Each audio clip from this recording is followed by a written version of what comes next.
So, Tina Kim, thank you for joining us. I understand this is your first experience at the Dhabi Art. What are your impressions so far? Well, I'm very excited to be here. Yes, it is my first time. It is Kuche Gallery's first time. We are very interested in the whole change the Middle East countries are having, and Art Abu Dhabi being one of the most important fair out here. We felt that this is a fair where we should try. Try to have some presence in the region. Yes, and we're very interested in meeting new audience. We're interested in seeing new arts here, and we're interested in audiences' response to artwork we bring. Which brings me to my next question. I mean, you've been running a gallery in New York since, 1997? Yes. Can you maybe talk to us about, explain to the audience what your gallery, what its ethos is, and the artists that you represent and deal in? Yes. Well, I was brought up in art gallery family. My parents were collectors. My family had just celebrated their 30th year this year. I grew up in California, then I went to New York to study art more, and it made sense for me to stay in New York and have my gallery open there. It was such an exciting city to be in. I wanted to be part of it, and I wanted to have a program where it reflects where I'm from, but I also wanted to have a very international program. So this is where I am. So your gallery has, would you say, 50-50 international artists and 50 South Korean artists, or is it not quite so clear cut as that? It is not so clear cut this way, but I don't categorize my artists from different regions where they're coming from. I am more drawn to their aesthetics. It's not as important to me where they're from. But because I have more opportunity to travel to Asia, of course I would have a strength in my program there. And I guess when you opened in 1997, it was a kind of heyday of the contemporary art moment, market-wise as well. Did you find there was a reception to, what was the appetite like for South Korean art in New York at that point? In fact, when I first opened my gallery, I was more doing important 20th century masters. Yeah. I mean, people know me for artists' work that I handle, I carry, and I work very closely with collectors and consultants, and they come to me when they're looking for a particular artist's work. And this was both South Korean artists and the international names that you carry now. So, I guess it's kind of a classic thing, isn't it, to you're introducing a market, to bring in the masters is the best way to do it. It's the introduction, really, isn't it? I think, when we were talking earlier, it'd be lovely to bring something out about your background. As you said earlier, you've grown up with collector parents and parents who, pioneered the introduction of international art to South Korea, and run an incredible gallery that both is a gallery and an exhibition, an education platform for the introduction of, all sorts of art, good art, as we say.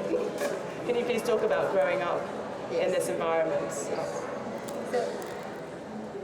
my parents were both passionate collectors, and they started collecting from antiquities, from Korean ceramics, from classical Korean paintings, but they were always interested in seeing arts, seeing new arts. They were traveling all over the world, and they always took us around. We traveled visiting different artists, exhibitions, museums, collections, and it was actually, I think, it was very natural for them to start to look at Western art, because in the early 80s, they sent three of us, to study abroad, and it gave them more opportunity to travel to America. And when they started to travel to America, it was natural for them to start looking at American art. And there were nobody in Korea showing Western art at the moment, at that time. So they started showing Western art. They were one of the first Korean galleries, or I think Asian gallery, to show and exhibit Western artists at a level where we did. Because she was always interested in meeting artists. She was interested in organizing an exhibition with the artist. So it wasn't just about putting together an exhibition by a certain artist that interested her. She was interested in going, visiting the artist, working with the artist to put together exhibition. And from very early on in our gallery history, we put very important emphasis on the catalogs we produce because we felt the importance of introducing, educating our audience. So we always worked with scholars to write scholarly texts. We worked with art historians in Korea to translate the text in a more appropriate way where our audience would understand. And this is where we spend a lot of effort in making an educational program, inviting artists to come and talk to audience, have interview in order to really expand the audience for their work in Korea. And it's interesting for me because I do the same for Korean artists in Western, to Western audience now. We were doing what we did in Korea, but we do it in a reverse way. And it's both challenging, but it's both challenging and exciting. And there's a lot of, I mean, obviously, I guess the Korean contemporary art market has been, the Korean art market has been tremendously successful. I mean, maybe you could comment on that. I mean, we discussed this earlier about it being somewhat of a bubble for one period of time. I mean, there's such a strong collector tradition within Korea. I guess your parents are part of that in their beginning story as well. Can you talk about the art market for Korea and how that's maybe now expanding to a global market? I think in Korea we had a long tradition of collecting art. It wasn't just all of a sudden the collectors are interested in collecting art. There's been a long tradition of collecting antiquities, Korean art, appreciating it. Even in old days, if you come from a noble family, you were it was part of your education to study art, to paint art, to appreciate art. And with Korean economy growth in 70s and 80s, there was almost a huge bubble market of Korean art. And when my parents were traveling to abroad to see exhibitions in America, they realized for the same amount of money you're spending to buy Korean art, you can now buy art that you see in art book that has international commodity value. Because it was such an insulated market, there's no kind of global perspective on the pricing. But now it's become, I mean, Charles Saatchi had a Korean show earlier this year. I mean, he's part of the excitement about Korean contemporary art practice. But it's been sort of something that others have been aware of for some time. But he states it loud and clear. I mean, that must be quite exciting for you to see, the artists that you work with within that arena now. Absolutely, and now it's interesting for us. It is, I'm also learning how Korean artists and Western artists, even then, how they had dialogues and how they have influenced each other. For instance, Korean artist Liu Fan had just made a retrospective at Guggenheim Museum, and there was a panel discussion about how his work, coming from Japan and to Korea and to Paris, and how it all interlinked.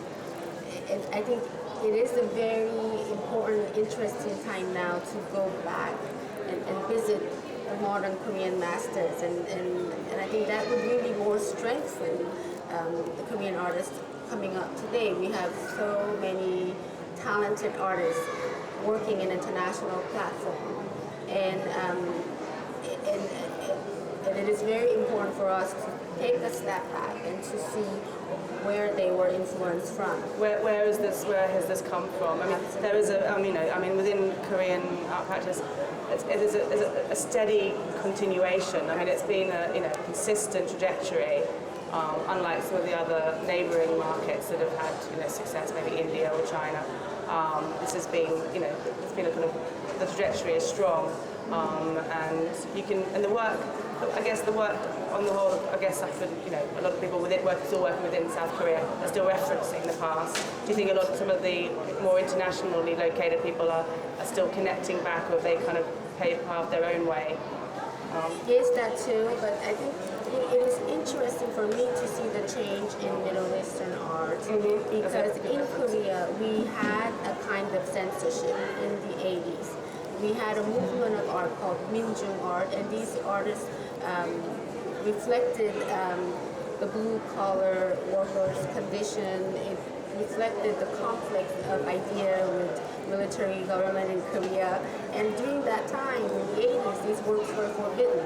Yeah. It was not allowed to. It's radical. Yeah, they were not allowed to exhibit. It wasn't appropriate for gallery to exhibit or deal with this work. But many of young artists today are directly influenced by this artistic movement.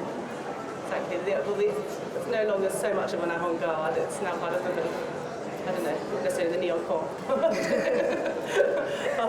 Okay, excellent. I mean, I wanted to. I really enjoyed the story of your childhood as well, traveling the world.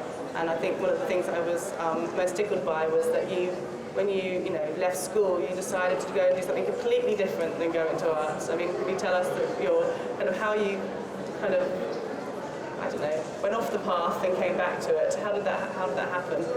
Well,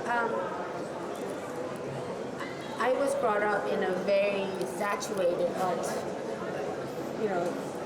family, where I lived in a home where there was walls, not an inch of empty space, and artwork filled, and antiquity filled, and I always felt like I had to be staying careful, and also my mom and my parents, art wasn't just for work, it was their passion. Everything they did was always about meeting artists, going to exhibits, and I wanted to have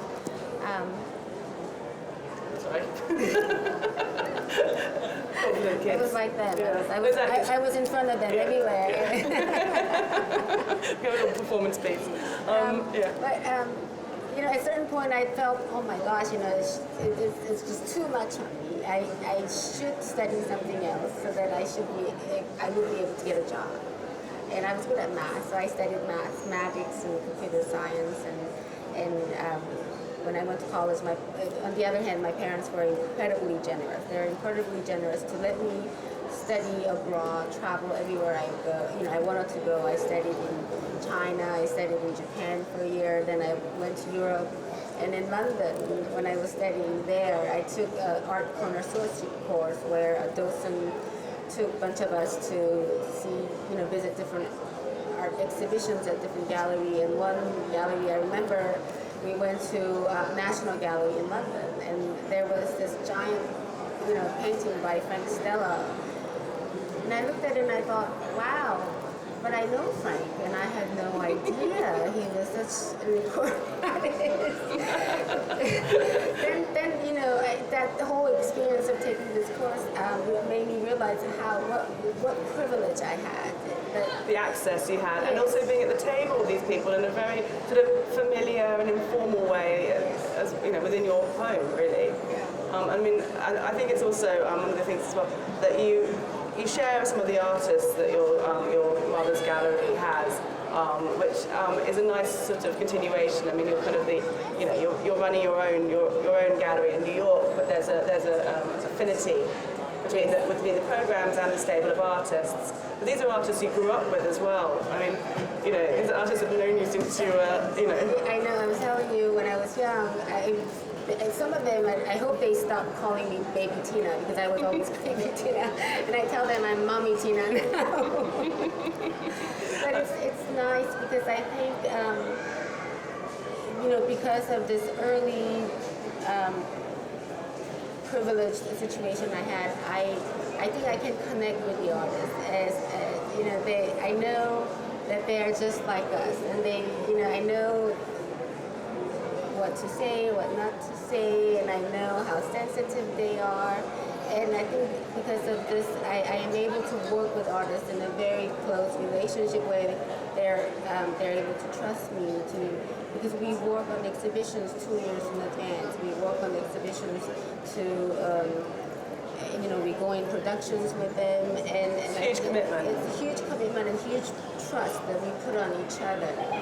And I think that's something, to work with artists, it's a particular skill, I think. One of the things about it's a particular way of communicating, and it's hard. It can be quite intimidating. I mean, even the art world is intimidating for some people to step into a gallery, into a white box. And that's what's so nice about something like this. It kind of opens it up for people who haven't had that background, to come and confront art in a more, even though it's got a commercial aspect to it, there is an exhibition element to it that makes it much more open.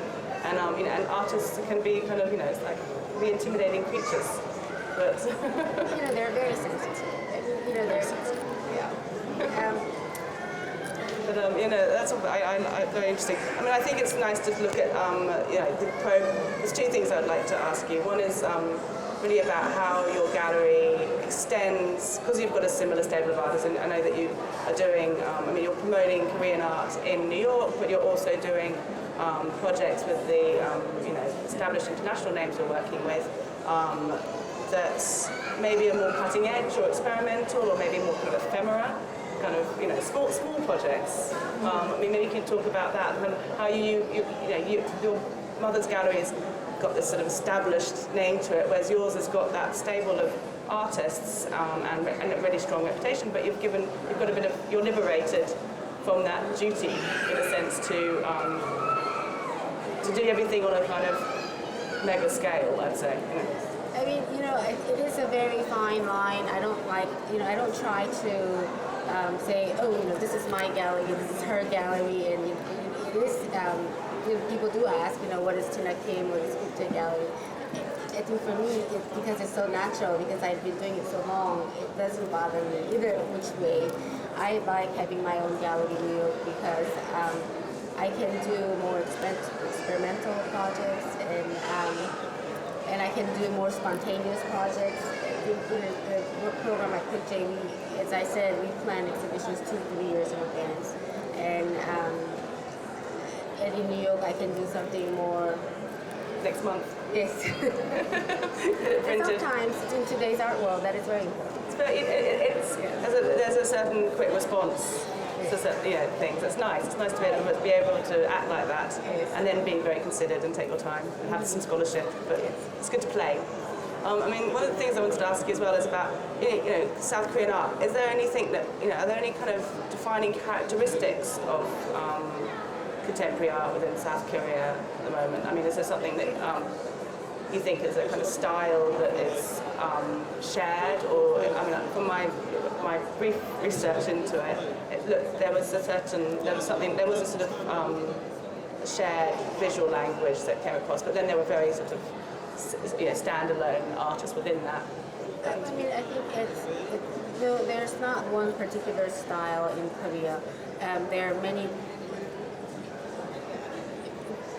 We have so many, great art schools in Korea. So many artists, and we have so many artists who are studying from abroad and coming back to Korea. So the style and their artistic language is very, very wide. There are few artists who addresses this current political situations and current social situations. And I think those artists have very much connect to some of the interests from Western artists, particularly in Middle East and from Mexico. And I think they have a similar dialogue. And I don't think that their artistic practice individually is similar, but they have kind of a projecting idea. The theoretical or maybe an agenda as well. But no, that's interesting. And also just to with the several artists you're dealing with, they represent all different generations, don't they? And that's a very nice variety to be dealing with, and all different mediums as well. Yes. It seems, so it's fantastic. I think, one of the things is, I guess obviously when your mother, first started, or your parents first started looking at American art, we should say, probably at this point. What was her initial reaction to it when she sort of when she was looking at contemporary American art when you were, I think we said you were 16 or something, or maybe younger. Yes. But I mean, was there something when you were looking at it for the first time and she was looking at it for the first time? Was there a difference of opinion, or was it? You know, we were very lucky in a way where she and we were looking at these works first time. It wasn't like one looked at it before. We were going to.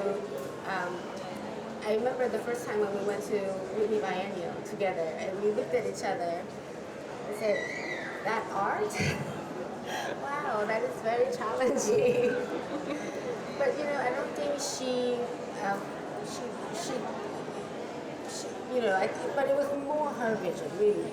But she didn't have an agenda to go look for a particular artist. She really was interested in what she saw, and she knew immediately what she liked, what she didn't like. It was obvious that she started in California. So there was St. Francis, there were Moses, and these are the artists that she saw, and she liked them immediately right away. She offered them shows. Then she came to New York. She saw Frank Stella. She saw Donald Judd. Then she saw, Agnes Martin and all those work. And she was not afraid to make change. She was not afraid to change her taste. She embraced it. Yes. And it was quite, that stuff is confronting for most people. I mean, that's stuff I love. I mean, Agnes Martin, amazing. But it's, but it's fantastic to have been witness to that moment as well, and to have shared it. Yeah, I mean, I think sweet. She's someone where when she likes it, she needs. She has to have it. She has to be involved, and not just have it. She has to be involved. She wanted to go meet the artists. I remember when she saw Anzi Kiefer for the first time. I think it was in Japan. She wanted to meet Anzi Kiefer, and she made it her mission, and she did. And she convinced him Long to do a show in Korea, and it was the same. And as I said before, when she does a show with an artist, she's never interested in showing whatever is in their studio. She was always interested in producing a particular show for her space. So, commissioning, or just being part of the, commissioning a show, or being part of kind of sort of starting a conversation about what that show could be, like setting a proposition to the artist. I wouldn't say commissioning, but I would say talk with an artist and working together to make sure that we do a better presentation of their work. Always aiming up here. Yes. Yeah, and beyond. Yes. Oh, Tina, look, it's been a pleasure. Is there anything else you'd like to mention? Or? I just want to say I'm very happy to be here in Abu Dhabi. It has been a tremendous experience, and everybody was so welcoming, and we had such a great experience, and we look forward to coming back again. No, I'm pleased. It's an interesting cultural program. I mean, so ambitious and extraordinary. I mean, obviously you've got what to say quickly. I mean, you've got your biennial in South Korea, and these are really important. I mean, your mother's a gallery is sort of part of a small group of gallerists that were pioneering contemporary art in South Korea, but now it's very established. There's a lot of galleries, and I mean, your mother's the old guard, but it has really become the center, one of the center of contemporary art in Korea. And Asia. In Asia, yeah. We have Gwangju Biennale, Busan Biennale, Seoul Media City, and we have major museums like Neum Samsung Museum, the National Contemporary Art Museum, and a few galleries like us. It's pretty good. I mean, and you can see that here, even though it's it's a similar thing happening. This is a pioneering moment to establish an art scene and community here. That's good. Anyway, thank you. Thank you.